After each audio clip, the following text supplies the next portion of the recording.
ہندوستان میں. اب یہاں سے اتنا پیسہ خرچ کر کے ایک ہاتھی وہاں بلایا گیا اور اس ہاتھی کو اس دروازے پہ باندھ دیا گیا اور دور دور تک اربوں میں شہرت ہوگی. ایک عجیب سا جانور آیا جو بہت بڑا ہے اور اس کی لمبی سی آگے اس کا منہ ہے, سونڈ اس کی لمبی سی, یعنی اربوں کے لیے بہت عجیب چیز تھا.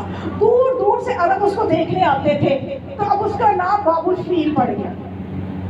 یا بغض کا اندازہ کریں جو مولا کائنات کے لیے بغض تھا حکومتوں کے ذہنوں میں, کہ کتنا پیسہ خرچ کیا کہ اس دروازے کا نام بدل جائے. اب حاکم شام کی شہرت ہو جائے کہ وہ عرب, اس نے ہندوستان سے بڑی دور سے ایک عجیب قسم کا جانور منگوایا ہے, سب اس کو دیکھنے آ گئے. تو یہ بغض تھا مولا کائنات کے لیے.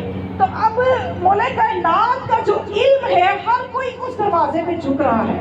تو اس کے بارے میں خود معتزلی کے جملے موجود ہیں کہ ہر کوئی علی کے در پہ آ رہا ہے. رجوع الکل لاحتیاج علم الیہ واقتناہ عن الکل دلیل انہ امام الکل. اس نے یہ دلیل پیش کی کہ ہر ایک کا اپنے علمی مسئلے کے لیے علی کے پاس آنا اور علی کا سب سے بے نیاز رہنا, کبھی کسی کے پاس علمی مسئلے کے لیے نہ جانا, یہ اس بات کی دلیل ہے کہ علی امام کل ہے. امام ہونا ہی اس کو چاہیے جو اپنے علم کے لیے کسی کا محتاج نظر نہ آئے, ساری دنیا اس کی محتاج نظر آئے. تو اب جب اس علی سے پوچھا جائے کہ اے علی آپ کے پاس اتنا علم آیا کہاں سے, توجہ چاہوں, توجہ ہے نا سب کی, اے علی آپ کے پاس اتنا علم آیا کہاں سے, تو علی کیا فرمائیں گے؟ علی فرمائیں گے زکانی رسول اللہ زکت زکا, مجھے رسول اللہ نے اس طرح سے علم دیے جیسے پرندے کو دانا کھلایا جاتا ہے. اب مجھے بتائیے دنیا میں علم کا کون سا انداز ہے؟ آپ بچیاں اسکول جاتی ہیں, کالج جاتی ہیں, کبھی اس طرح بھی علم دیا جاتا ہے؟ ایک اور جگہ مجھے یا علی آپ کے پاس اتنا علم آیا کیسے, تو کیا فرمائے علمنی رسول اللہ الف باب فتحت فیہ کل باب الف باب, کہ مجھے رسول اللہ نے علم کے 1000 باب سکھائے, ہر باب سے میں نے 1000 باب اور نکال لیے. اور یہ علم کیسے سکھایا رسول نے؟ کبھی تاریخ بتائے مجھے, آج تمام مسلمانوں کو چیلنج ہے, دکھائیں کبھی علی قلم دوات لے کے رسول کے پاس بیٹھ کے کچھ رٹے لگا رہے تھے. توجہ فرما رہی نا آپ سب, کوئی رٹے لگا رہے تھے, کوئی کتابیں حفظ کر رہے تھے. کبھی کوئی نہیں ثابت کرے گا. بھئی یہ کیا انداز ہے علم دینے کا اور علم لینے کا, کہ جیسے پرندے کو دانا کھلایا جاتا ہے اور جیسے کان میں رسول اللہ نے مجھے علم کے 1000 باب چند لمحوں میں تعلیم کر دیے, میں نے ہر باب سے 1000 باب اور نکال لیے. یہ کون سا طریقہ ہے علم کا؟ اب یہاں سے سمجھ آئی کہ ان کو اپنے جیسا نہ سمجھو, یہ نور ہے, نور سے نور منتقل کیا جا رہا ہے. ان کا علم حاصل کرنا ہماری طرح نہیں ہے, یہ نور ہے جو نور سے نور کو منتقل کر رہا ہے. اور علی سے جب پوچھے کہ یا علی آپ کا اتنا علم, آپ سلونی کا دعویٰ کر رہے ہیں, آپ یہ فرما رہے ہیں کہ مجھ سے زمین سے زیادہ آسمانوں کے رستوں کو پوچھو, پھر آپ اپنے سینے پہ ہاتھ مار کے کہا کرتے تھے ہاں ہونا علم جمن جمع, یہ وہ جگہ ہے جہاں علم جمع ہے, آؤ اور میرے سے لو. افسوس ایسے لوگوں کی عقلوں پہ, وہ علم لینے کے بجائے آگے پوچھا کرتے تھے یا علی میرے سر پہ بال کتنے ہیں ذرا بتانا. اب مولا بھی کیا کرتے ہیں, مولا فرماتے ہیں بھائی دیکھو اے بدبخت, میں تجھے بتا دوں گا تیرے سر پہ کتنے بال ہیں, مجھے پتہ ہے. کل شیء احصیناہ فی امام مبین, ہم نے ہر چیز کا احصاء امام مبین میں رکھ دیا ہے. امام مبین تو تمہیں بتا دے گا کہ تمہارے سر پہ کتنے بال ہیں, تم گن بھی سکو گے کہ میں نے صحیح بتایا کہ غلط, تم گن بھی سکو گے, میں تو بتا دوں گا. یعنی یہ حالت تھی لوگوں کی, علم لینے والوں کی, اور علی کے سینے میں علم موجے مار رہا. اور پھر علی سے پوچھا یا علی اتنا علم کہاں سے آیا, تو علی آپ کا استاد کون ہے؟ تو ہمیں یہ پتا چلا کہ وہ علی جس کا اتنا علم ہے, اور وہ رسول جس کو دنیا یہ کہتی ہے کہ رسول پڑھے لکھے نہیں تھے. اور دنیا میں آپ دیکھیں جب کسی کی شہرت ہوتی ہے یا تو استاد کی وجہ سے ہوتی ہے, بھئی فلاں بندہ اتنا پڑھا لکھا, وہ فلاں اس کا استاد رہا ہے. یعنی آج اگر میں کسی آیت اللہ سے علم حاصل کر کے آؤں تو میری عزت بلا وجہ بن جائے گی. میں فلاں آیت اللہ خمینی سے, علی خامنائی سے, علی سیستانی سے پڑھ کے آ رہی ہوں, تو میں کچھ بھی نہیں کہوں گی تو میری اتنی عزت بن جائے گی. اور اسی طرح سے یا شاگرد کی وجہ سے عزت بنتی ہے. کوئی شاگرد اتنا آگے نکل جاتا ہے تو اس بندے کی عزت بن جاتی ہے. وہ فلاں جو اتنا بڑا عالم ہے نا وہ میرا شاگرد ہے, تب بھی عزت بن جائے گی. اور کیا کہنے اس امت کی عقلوں پہ پردے پڑے ہوئے ہیں جو کہتے ہیں رسول پڑھے لکھے نہیں تھے. ذرا غور تو کر لو کہ اگر رسول سے پوچھا جائے یا رسول اللہ آپ کا استاد کون ہے, تو رسول فرمائیں گے میرا استاد اللہ ہے. اور آپ کا شاگرد کون ہے؟ علی میرا شاگرد ہے. یا علی یا علی یا علی ماں صلی علی محمد وعلی محمد. جس رسول کا شاگرد علی ہو, جو ان کا شہر ہو اور اس کا دروازہ علی ہو, اور دنیا آج اپنی چھوٹی چھوٹی عقلوں سے رسول کے بارے میں اس طرح کی باتیں کرے, تو یہ افسوس ہے ان کی عقلوں پہ. تو بس مومنات کی مجالس ہمیں اسی کی ہوئی, یہ ایک نعمت ہے. اس نعمت کی قدر جانیں اور یہ سوچ کے قدر جانیں کہ آج ہم اس سال موجود ہیں, کیا پتہ اگلے سال ہیں یا نہیں. جتنا ہو سکے استفادہ کریں, جتنا ہو سکے اس فرش عذاب پہ آئیں, اس کے ساتھ اپنے آپ کو جوڑ کے رکھیں. بڑی قربانیوں کے بعد یہ فرش عذاب ہمیں ملا ہے, صرف اس لیے ملا ہے کہ ہم بکھر نہ جائیں. لیکن افسوس آج دشمن اتنا کامیاب ہو گیا ہے کہ اسی فرش عذاب کے اندر اتنے شکوک پیدا کر چکا ہے کہ گروہ بندیاں بن گئی ہیں, گروپس بن گئے ہیں. اور اس طرح سے عبادت کے قریب کرنے کے لیے فرش عذاب تھا, تو اسی کی نام پہ عبادت سے دور کیا جا رہا ہے. بھائی تم تو معافی ہو, تمہیں نماز کی کیا ضرورت ہے, تم تو یہ کر رہے, تمہیں نماز کی کیا ضرورت. اس فرش عذاب سے کس کا ذکر ہوتا ہے؟ نمازیوں کا ذکر ہوتا ہے, سجدوں کا ذکر ہوتا ہے. کوئی اور بے نمازی ہو تو ہو, آپ کو زیب نہیں دیتا کہ آپ بے نمازی ہو. آپ کا تعلق مکتب تشیع سے, مکتب تشیع نے ہی نماز کے لیے قربانیاں دی ہیں. رسول خدا نے اتنی عبادت کی ہے, جو کائنات کا انبیاء کا سردار ہے, پاؤں پہ ورم آ جاتا تھا. تو آج اس رسول سے محبت کرنے والے کہیں گے مجھے عبادت کی کیا ضرورت.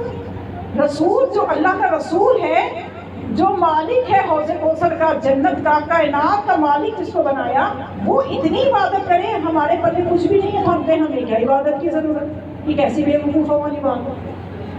مولا کائنات سر پہ ضربت لگے اور ہم اس ضربت پہ روتے ہیں جب ماہ رمضان آتا ہے, یاد کر کے روتے ہیں. لیکن مولا کائنات کو کس چیز کی فکر ہے؟ انہیں اپنی ضربت کی کوئی فکر نہیں ہے.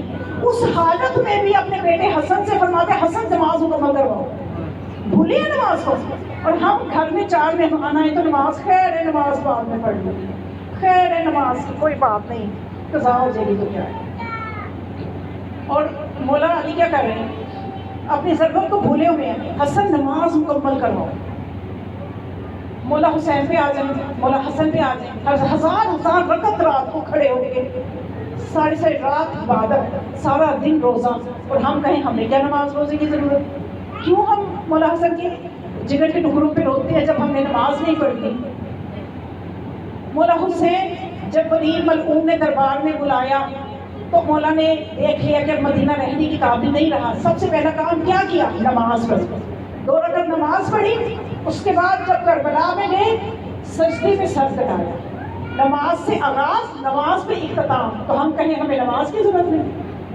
ہم جناب زینب کو روئیں, ان کے پردے پہ روئیں, اور ان کا امام بھتیجا, اب امام کون ہے؟ امام سجاد, وہ یہ گواہی دے کہ میں گواہی دیتا ہوں میری پھوپھی کی پورے رستوں میں نماز شب بھی نہیں چھوٹی, اور ہم واجب نماز نہ پڑھیں.